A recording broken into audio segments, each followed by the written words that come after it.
Welcome back friends. आज हम बात करेंगे ई श्रम कार्ड को लेकर, क्योंकि ई श्रम कार्ड जिन लोगों के नहीं बने हैं उनके कस्टमर धीरे धीरे निकल के आपकी शॉप पर भी आ रहे हैं, मेरे पास भी आ रहे हैं।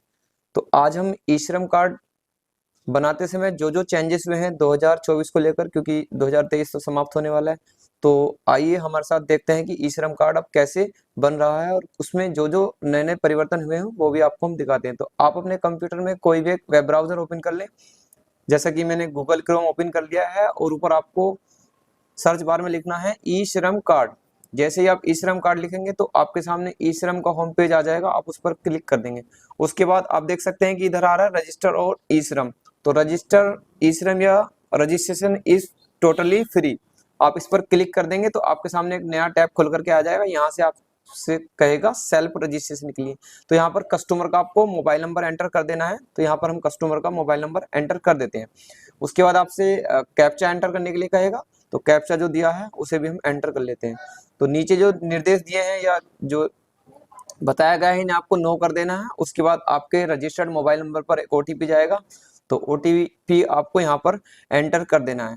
यह प्रोसेस जो करेंगे हम बायोमेट्रिक के माध्यम से करेंगे। तो ओटीपी हमने एंटर कर लिया है, ऊपर हमसे आधार नंबर मांग रहा है और नीचे आपको फिंगरप्रिंट, आइरिस और ओटीपी दोनों मतलब तीनों मोड से आप इसे बना सकते हैं। तो हम यहाँ पर आधार नंबर हम डाल लेते हैं, आधार नंबर हमने डाल लिया। हम यूज करेंगे फिंगरप्रिंट का, तो फिंगरप्रिंट हम यहाँ पर सिलेक्ट कर लेते हैं। उसके बाद कैप्चा एंटर करके हम आई एग्री पर क्लिक करके कैप्चर बायोमेट्रिक पर क्लिक करेंगे। तो जैसे आप कैप्चर बायोमेट्रिक पर क्लिक करेंगे तो आपके डिवाइस में जो है लाइट जलने लगेगी, अगर आपकी सेटिंग प्रॉपरली सही है। तो अगर आपके में डिवाइस काम नहीं करती है तो आप हमें कमेंट्स कर सकते हैं, हम आपको सेटिंग बता देंगे। अभी हम जो यूज कर रहे हैं वो मंत्रा डिवाइस यूज कर रहे हैं। मंत्रा डिवाइस में हमारी बायोमेट्रिक जल चुकी है और हम वहां पर कस्टमर से कैप्चर करवाते हैं, क्योंकि इसमें जो है आपको सावधानी से बायोमेट्रिक लगानी है, क्योंकि बायोमेट्रिक लगाते समय अगर कस्टमर से गलत बायोमेट्रिक लग जाती है, फिंगर मिसमैच आता है, तो फिर से आपको शुरू से जाना पड़ेगा। देखिए फिंगरप्रिंट हमारा सक्सेसफुली कैप्चर हो चुका है और उसके बाद अभी देखिए रिसेट के बराबर में वैलिडेट का ऑप्शन आ जाएगा। तो वैलिडेट का ऑप्शन यहाँ पर आ चुका है, हम इस पर क्लिक करेंगे तो ये है हमसे ई श्रम कार्ड को लॉगिन कर देगा। तो ई श्रम कार्ड हमारे सामने लॉगिन हो चुका है। अभी आपके सामने कोई भी इंफॉर्मेशन नहीं आ रही क्योंकि हमने इसे फिल नहीं किया है। तो जैसे हम continue to enter and other detail पर क्लिक करेंगे तो हम हमारे सामने स्टेप बाय स्टेप इसके ऑप्शन खुल करके आ जाएंगे। तो चलिए हमने उस पर क्लिक कर दिया। उसके बाद देखिए ऊपर देख सकते हैं कि आपका जो मोबाइल नंबर एंटर किया वो डाल देंगे। तो मैरिटल स्टेटस में जो भी है मैरिड अनमैरिड उसे डाल देंगे। हस्बैंड, हम हस्बैंड का नाम यहाँ पर एंटर करेंगे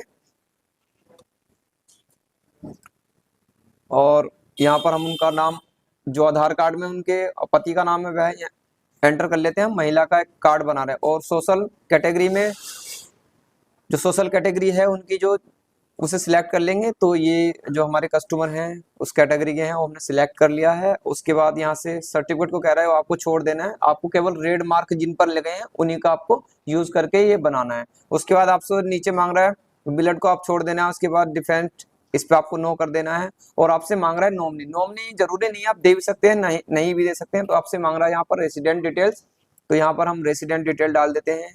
हमारा जिला अमरोहा है तो कस्टमर हमारे ही जिले का है। उसके बाद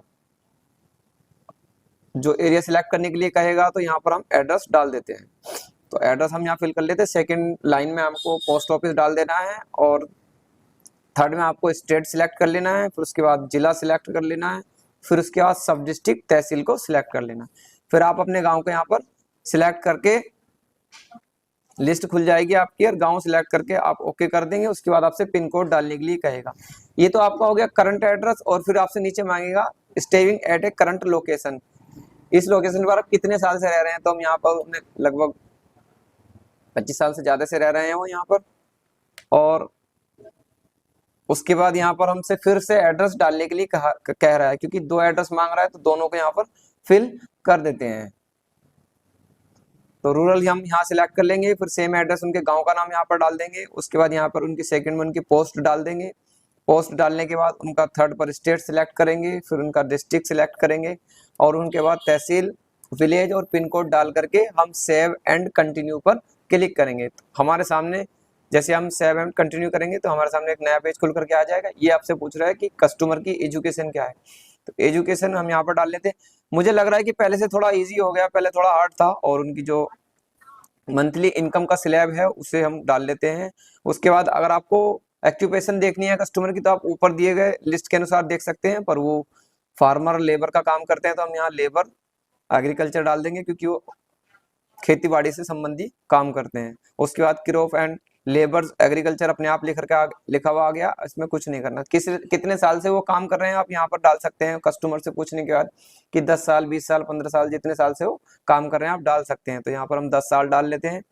उसके बाद हम नेक्स्ट पेज पर चलेंगे तो देखिए अब इसमें कोई भी रेड मार्क नहीं है, बाकी को हम छोड़ देंगे। सेव एंड कंटिन्यू पर करने के बाद कस्टमर का जो बैंक सीडिंग है वो आधार से नहीं है, जिसकी वजह से बैंक डिटेल मांग रहा है। अगर आपका बैंक डिटेल आपके आधार से मैप रहता है तो यहाँ पर ये ऑप्शन नहीं आएगा और आपको डायरेक्ट ही नेक्स्ट के लिए आ जाएगा। तो हम कस्टमर का यहाँ से बैंक अकाउंट डाल लेते हैं। बैंक अकाउंट हमने डाल लिया है, कंफर्म बैंक अकाउंट, और कस्टमर का नाम यहाँ पर डाल लेते हैं और उनका प्रथमा बैंक अकाउंट का खाता है प्रथमा बैंक का, हम उसका IFSC कोड यहाँ पर डाल लेते हैं।